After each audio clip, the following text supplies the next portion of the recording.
के संकेत प्रथम में बुरी भाव है दोनों सखिया अपना में बात करे तड़े कहे का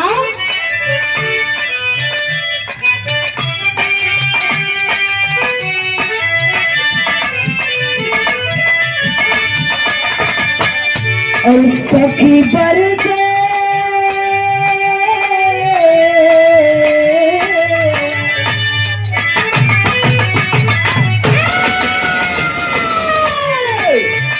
सखी बरसे बदरा से यहाँ पे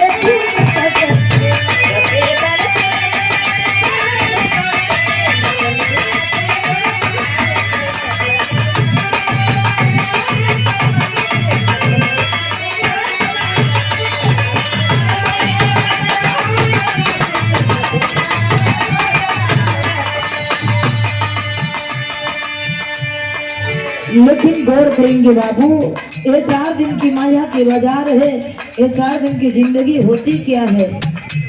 इस गीत के माध्यम से हमारे कवि जी ने संकेत किए हैं ये 4 दिन की हमारी जो कि बाल अवस्था में जब हम पैदा नहीं ना तब से और जवानी से बुढ़ाई तक के आपके एक गीत में आप लोगों से बताइए।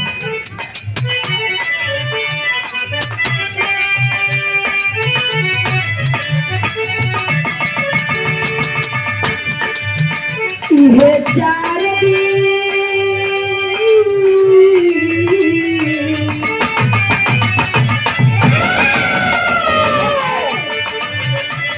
ये 4 दिन जवानी के खेला खेला खेला 4 दिन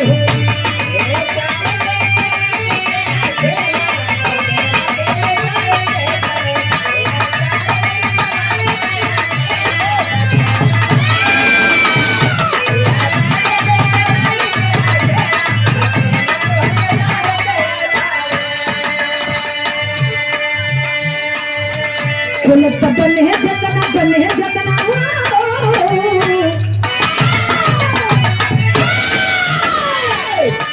खेलत बने जतना खेल तू खेला खेला खेला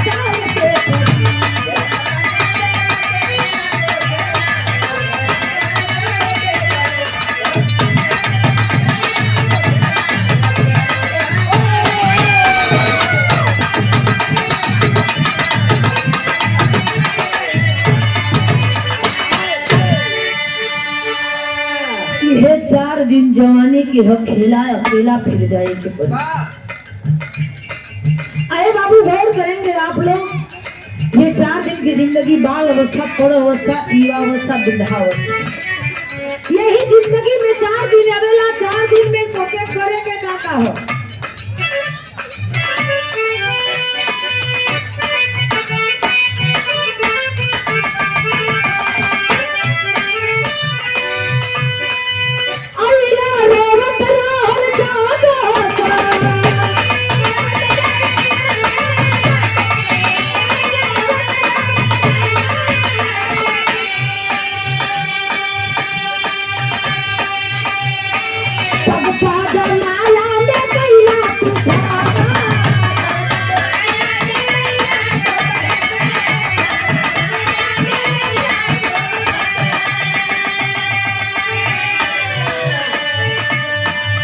नाच गना भैया काना भैया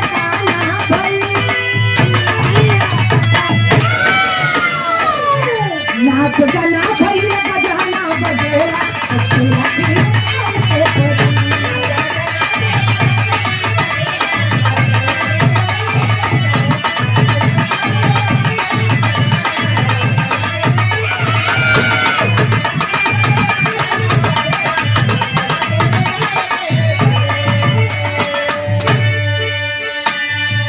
गौर करेंगे बाबू, अइला रोवत रहल जब हंसत पग पग माया में गइला तू फंसत। जब तू धरती पे जन्म लेला तो लोग अगल बगल के लोग हंसत हो कि फलाने के घरे बेटवा पैदा भयल हो, और जब तू जन्म लेला ये भैया तू तो रोवत रह, लेकिन देश दुनिया हंसत अगल बगल मिलजुल के सोहत मंगल गावा करी तोहरा जन्मवा के खुशी में बतारी केहू ऑर्केस्ट्रा करावेला, केहू बिरहा करावेला, केहू रामायण करावेला, केहू मंडली का नाच करावाला।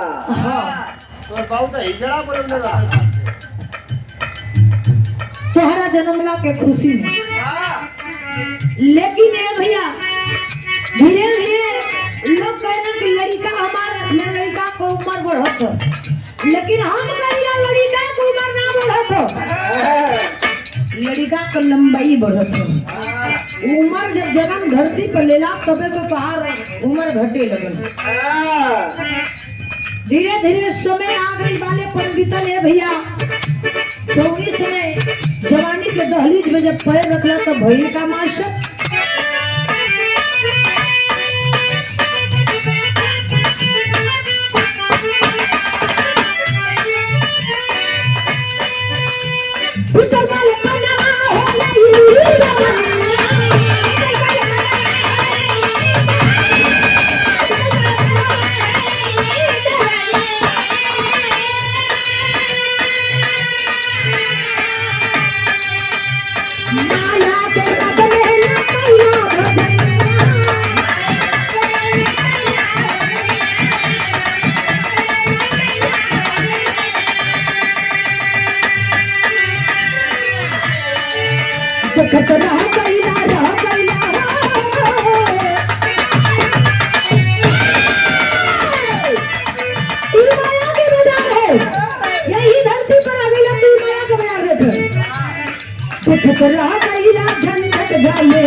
भुला गईला। ये 4 दिन के जिंदगी में इहो सब करल बड़ा जरूरी हो।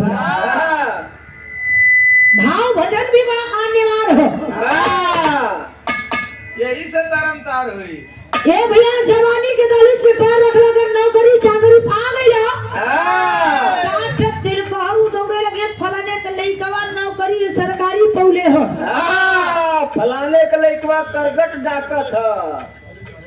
जे जैसन रहला वैसन होला। ए भैया जब तो हर जवानी के दलित पे पैर रखला शादी विवाह भई लड़का गदेला भइलन घर द्वार महल अटारी गाड़ी घोड़ा बना लेला, लेकिन संगवा कुछ न जाए वाला है।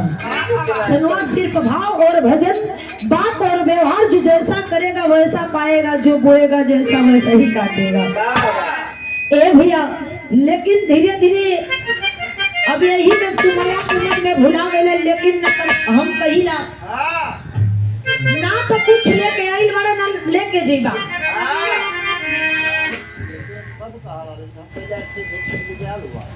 सब कहेला कि ना कुछ लेके आई बड़ा ना कुछ लेके जेबा, लेकिन हम कहिला कि नहीं एक चीज लेके आई बड़ा और एक चीज लेके जेबा नहीं। जवान चीज लेके आई बड़ा वापस जेबा नहीं। आप लोग विचार में नहीं हालो ओके ये छोड़ के जेबा ई मृत लोक में ई माया के बाजार में छोड़ देबा तब केहू तोहार ना हो। जवन छोड़बा है दवाई काल लेके जाओ काल लेके न जेबा। आप लोग से बता दे बता रही भैया सांस जब जन्म लेवेला तो सांस लेके आई हो तो का जाला तो सांस लेके जाला कब ना जाला। माटी का शरीर मटिया में मिल जाले। ये लोग लड़का मेहरारू गदेला तू जियो तारा तोरे पास पैसा हो ये आके तोरी तेल लगाई तोरे पास पैसा ना हो ना तो वो दूसर द्वार देखे लगी यार बात कट जाए गोजी काट के रखी वो दूसर देखे लगी तेरे पास पैसे ना हो छोड़ा ये के जात बाजार अपन दूसर देखब की ये करे चक्कर में हम पैसा